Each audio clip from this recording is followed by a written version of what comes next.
இந்த போறப்பு தான் நல்லா ருசிச்சு சாப்பிட கிடைச்சது.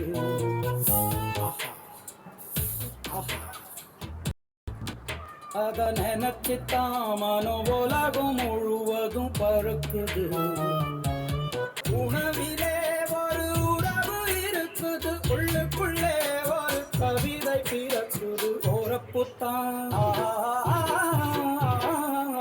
அத நினைச்சுத்தான் இந்த போறப்புத்தான் நல்லா ருசிச்சு சாப்பிட கிடைச்சது.